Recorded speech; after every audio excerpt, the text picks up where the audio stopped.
আমরা শহীদের কফিনচে আজকে এই শপথটা নিতে চাই এবং শহীদের পরিবারকে আমরা আশা ব্যক্ত করতে চাই যে শহীদের যে খুনি রয়েছে তাদের হত্যার বিচার এবং তাদের দৃষ্টান্তমূলক বিচার এই বাংলাদেশে হবে। 5ই আগস্ট এই ফ্যাসিস্ট এবং খুনি হাসিনা তাদের পুলিশ বাহিনী খুনি বাহিনী তারা আব্দুল্লাহ ভাইয়ের কপালে গুলি করেছিল এবং যে চিত্র আমরা পরবর্তী ছবিতে দেখি যে একটি বিভৎস ছবি আমরা দেখতে পেয়েছি ওনার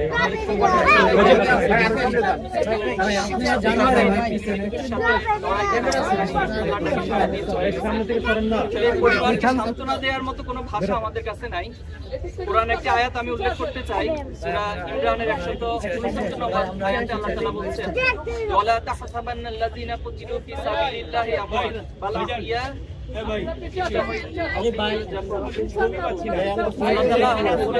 যারা মৃত হয় আল্লাহর রাস্তায় যারা জীবন দেয় তাদেরকে মৃত বলিও না, বরং তারা জীবিত এবং তারা আল্লাহর কাছ থেকে রিজিক প্রাপ্ত হয়।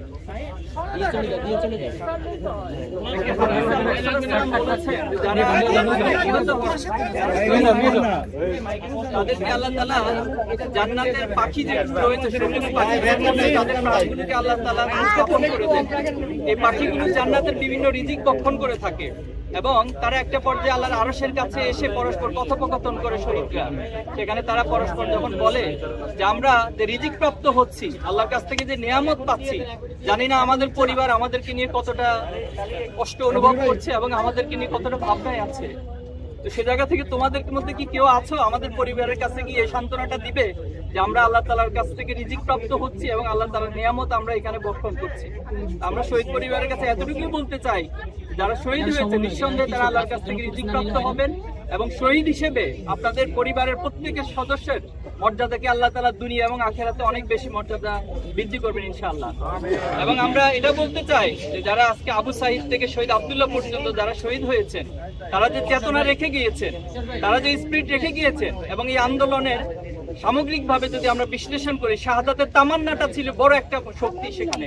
এবং প্রত্যেকটা আন্দোলনের কর্মী সাথী ভাইয়েরা যে আমরা শহীদ হয়ে যাব কিন্তু অন্যায়ের কাছে মাথা নত করব না, এই প্রেরণাটাই আগামী দিনে আমরা নতুন বাংলাদেশের যে স্বপ্ন দেখছি সে বাংলাদেশে আমরা প্রত্যেককে ধারণ করব। দেশবাসী সহ আমরা শহীদের প্রত্যেক সাথী ভাইয়ের কাছে অনুরোধ রাখবো আমরা আমাদের জীবন দিব। অলরেডি আমাদের সমন্বয়করা থেকে শুরু করে প্রত্যেক সাথী ভাই এই ঘোষণা দিয়েছে যে উই আর অলরেডি শহীদ। আমরা যারা অলরেডি শহীদ হয়ে গেছি আমাদের নতুন করে জীবনের আর কোনো কিছু চাওয়া পাওয়া নাই। আমরা চাই যে বাংলাদেশ একটি ফ্যাসিবাদ মুক্ত এবং সত্যিকার অর্থে জুলুম এবং নির্যাতনের এখানে মূলোচ্ছেদ করবে, ন্যায় প্রতিষ্ঠিত হবে। আমরা শহীদের কফিনচে আজকে এই শপথটা নিতে চাই এবং শহীদের পরিবারকে আমরা আশা ব্যক্ত করতে চাই যে শহীদের যে খুনি রয়েছে তাদের হত্যার বিচার এবং তাদের দৃষ্টান্তমূলক বিচার এই বাংলাদেশে হবে। আমি সবাইকে ধন্যবাদ জানিয়ে আমার কথা এখানে শেষ করছি। আসসালামু আলাইকুম ওয়া রাহমাতুল্লাহি ওয়া বারাকাতুহু।